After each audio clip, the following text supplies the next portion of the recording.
Hello दोस्तों, स्वागत है आप सभी का आपके अपने चैनल ऑल आउट पे। आज हम बात करेंगे पीएसएम वर्सेस पीबीवीए मैच की, जो एशियन सुपर सीरीज वीक 3 का 12वां मैच है, जो खेला जाएगा स्कॉट पेजफील्ड मैदान पे। उसका पिच रिपोर्ट है, दोनों बैट्समैन और बॉलर दोनों को मदद करेंगी पिच, और ज़्यादातर स्पिनर से ज़्यादा पेसर्स को ज़्यादा हेल्पफुल रहेंगी। इसलिए मैं सजेस्ट कर रहा हूँ आप सभी को कि आप अपनी टीम में पेसर ज़्यादा रखें, स्पिनर कम रखें। और अब हम बात करेंगे top player at this venue. उसमें बैटिंग में है एस डाविजी, जिसने लास्ट मैच में 56 रन किए थे, जो पीबीवीए की ओर से खेलेगा। और दूसरा है एस चेम्ब्रोलू, जिसने 13 रन किए थे, वो पीएसएम की ओर से खेलेगा। और उसके बाद ए कोंडा, जिसने भी 13 रन किए थे लास्ट मैच में इस मैदान पे, वो पीएसएम की ओर से खेलेगा। और बाद में डी सिंह है, जो विकेट कीपिंग करेगा और वो खेलेगा पीबीवीए की ओर से, उसने 13 रन किए थे लास्ट मैच में। और बाद में है हम बात करेंगे बॉलर्स की, जिसमें एस माजी रेड्डी, जिसने 2 विकेट लिए थी, जो पीबीवीए की ओर से खेलेगा सॉरी। और उसकी इकोनॉमी रेट 7 की थी। और बाद में है एम एस एच सागोर, जिसने 1 विकेट ली थी, जो पीएसएम की ओर से खेलेगा। उसकी इकोनॉमी रेट बहुत ही ज़्यादा थी, इसलिए मैं आपको सजेस्ट नहीं करूँगा कि इस खिलाड़ी को आप अपनी ग्रांड लीग में ये खिलाड़ी को ले सकते हैं, जिसकी इकोनॉमी रेट लास्ट मैच में 18 की थी। इसलिए मैं आपको सजेस्ट ज़्यादातर नहीं कर सकता हूँ, लेकिन आप अपनी ग्रैंड लीग में ले सकते हैं। वो अगर अच्छा कर गया तो आपको बहुत बड़ा फ़ायदा होगा। बाद में है वी कुमार, जिसने 1 विकेट ली थी, जो पीएसएम की ओर से खेलेगा। उसकी भी इकोनॉमी रेट 12.5 है। वो भी ज़्यादा है, इसलिए मैं आपको सजेस्ट करूँगा उसको आप अपनी ग्रैंड लीग में ट्राई करें। और स्मॉल लीग में ले तो कैप्टन वाइस कैप्टन मत बनाइए। और बाद में है एस डाविजी, जो यहाँ पे बैटिंग सेक्शन में भी आपने देखा, वो बैटिंग भी करता है और कई बार अपनी अपनी टीम के लिए ओवर भी डालता है। उसने 1 विकेट ली थी लास्ट मैच में, वो पीबीवीए का खिलाड़ी है, तो आप उसको अपनी टीम में ज़रूर से ले। अब हम बात करेंगे इस मैदान पे हुए मैचेस की और उसके total score, first inning average score, total average score के बारे में।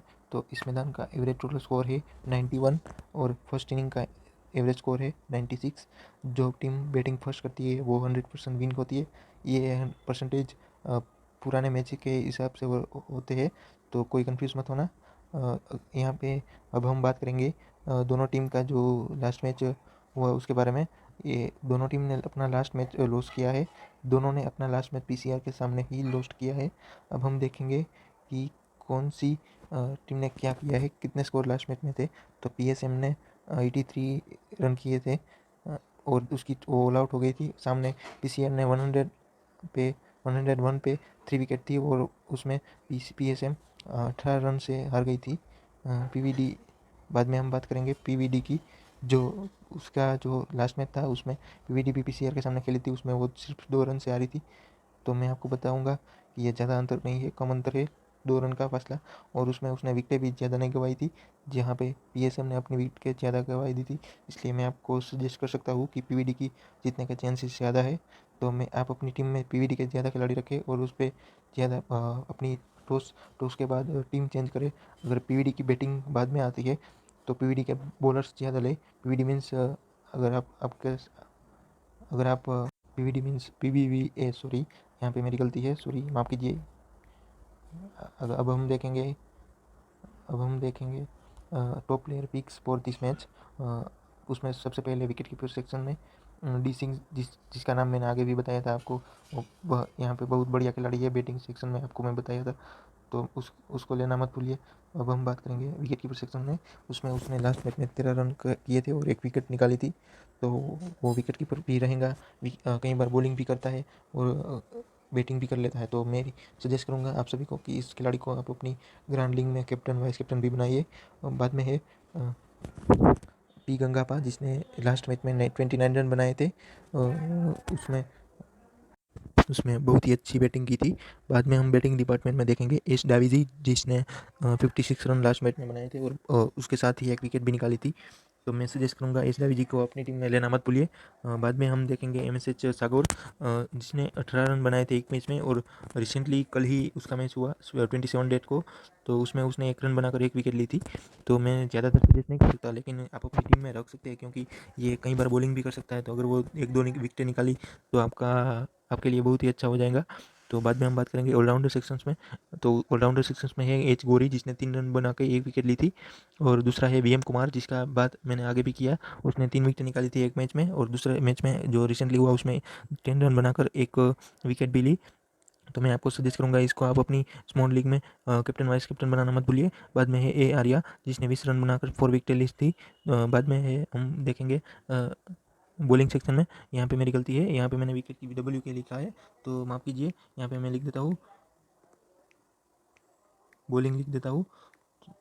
तो यहाँ पे हम देख सकते हैं समिति रेड्डी, जिसने लास्ट मैच में 2 विकेट ली थी, तो उसको आप अपनी टीम में लेना मत भूलिए। और उसको आप कैप्टन वाइस कैप्टन भी बना सकते हैं, क्योंकि 2 विकेटें लेंगे तो आपको उसके साथ ही एक्स्ट्रा बोनस पॉइंट भी मिलेंगे। तो मैं आपको सजेस्ट करूँगा आप समिति रेड्डी को अपनी टीम में ले।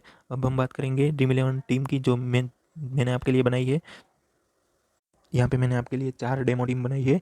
तो उसमें से जो पहली वाली है वो स्मॉल लीग और हेड टू हेड के लिए है, जो मैं आपको बताने जा रहा हूँ। उसमें मैंने कैप्टन के लिए चुना है एस डेविजे को, जिसने लास्ट मैच में 56 रन बनाकर 1 विकेट ली थी। और दूसरा है वी मनोहर को मैंने अपना वाइस कैप्टन बनाया है, जो ऑलराउंडर सेक्शन में है, जो बैटिंग भी कर सकता है और बॉलिंग भी कर सकता है। और उसके साथ मैंने अपने विकेट कीपर सेक्शन में ये पी गंगापा और डी सिंह दोनों को लिया है। उसके साथ ही यहाँ पे बैटिंग सेक्शन में एम शहादत और चेम्बोरोलू दोनों को लिया है। और ऑलराउंडर सेक्शन में एच गौरी को लिया है, जो भी बहुत ही बढ़िया खेला है दोनों मैच में, विकेटें भी ली है और रन भी बनाए हैं। और यहाँ पे मैंने बॉलर सेक्शन में ये तीनों को क्यों लिया, क्योंकि जो दूसरे खिलाड़ी है उसका परफॉर्मेंस ज़्यादा अच्छा नहीं है, इसलिए मैंने ये तीनों को ही चुना है। मेरी सभी टीम में ये तीनों ही रखे, अगर आप चाहो तो चेंज कर सकते हो। अगर आप चाहो तो चेंज कर सकते हो। और यहाँ पे ये आर्या भी बहुत ही बढ़िया खिलाड़ी है। 8 to 8 में आप थोड़ा सा माइनर चेंज कर सकते हो, क्योंकि माइनर चेंज करने से कुछ ज़्यादा फर्क नहीं पड़ेगा। लेकिन अगर आप ग्रैंडलिंग खेल रहे हो तो आपको बड़ा चेंज करना पड़ेगा, क्योंकि ग्रैंडलिंग विन करनी हो तो आपको यूनिक टीम बनानी पड़ती है। तो इसलिए मैं आपको सजेस्ट करूँगा ग्रैंडलिंग में आप चेंजेस करें। अब हम बात करेंगे दूसरी टीम की, जी, जो मैंने ग्रैंडलिंग के लिए बनाई है। तो यहाँ पे मैंने एस माधुरी रेड्डी को कैप्टन बनाया है, और ए आर्या को वाइस कैप्टन बनाया है। ए आर्या ऑलराउंडर है और एस माधुरी रेड्डी बॉलर है। तो अगर वो 3 विकेट निकाल लेती है तो बहुत बढ़िया रहेगा। तो मेरी ओर से यहाँ पे एक बड़ा चेंज है, वो है ए कोंडा, जिसको मैंने अपनी स्मॉल लीग की टीम में नहीं लिया था। और यहाँ पे ये नवकुंदकर, जिसका मैंने अपनी स्मॉल लीग में नहीं लिया था, तो यहाँ पे मैंने ग्रैंड लीग में ट्राई किया है, और यहाँ पे एक विकेट कीपर भी निकाल दिया है। तो ये चेंजेस किए हैं, आप अपने हिसाब से कर सकते हो। मैं आपको दूसरी टीम बता देता हूँ। ये मेरी तीसरी टीम है, और ये दूसरी ग्रैंड लीग की टीम है। उसमें मैंने डी सिंह को कैप्टन बनाया है और एम शहादत को वाइस कैप्टन बनाया है। मोस्ट ऑफ चेंजेस नहीं किया है, सिर्फ कैप्टन वाइस कैप्टन चेंज किए। आप अपने हिसाब से कर सकते हो। और ये मेरी चौथी टीम है, वो भी ग्रैंड लीग के लिए है। उसमें मैंने सिर्फ कैप्टन वाइस कैप्टन चेंज किए हैं, वो है एच गौरी को कैप्टन बनाया और एस डेविजी को वाइस कैप्टन बनाया है। आप अपने हिसाब से यहाँ पे ऑलराउंडर सेक्शन में भी चेंजेस कर सकते हो, और यहाँ पे बैट्समैन भी ऐड कर सकते हो। यहाँ पे एक 1 और 2 बॉलर भी चेंज कर सकते हो, क्योंकि ग्रैंड लीग विन करनी हो तो चेंजेस करना पड़ता है, और वो यूनिक टीम हो तो ही हम जीत सकते हैं। क्योंकि सब मोस्ट ऑफ टीम सभी की सेम ही रहती है, इसलिए कई बार ऐसा होता है कि आप कई बार ट्राई करते हो लेकिन ग्रैंड लीग नहीं जीत सकते। तो मैं आपको सजेस्ट करूँगा, अगर आप ग्रैंड लीग जीतना चाहे तो चेंजेस ट्राई करें और रिस्क ले थोड़ा सा। और आप अपनी 5 या 6 टीम डाल रहे हो तो 2 या 3 टीम ऐसी हो जिसमें फुल रिस्क हो, तो ही आप जीत सकते हो। Thank you so much. अगर आप मेरे चैनल पर नए हो तो लाइक शेयर और सब्सक्राइब कर दो। और यहाँ पे मैं आपका तहे दिल से धन्यवाद करता हूँ। Thank you so much.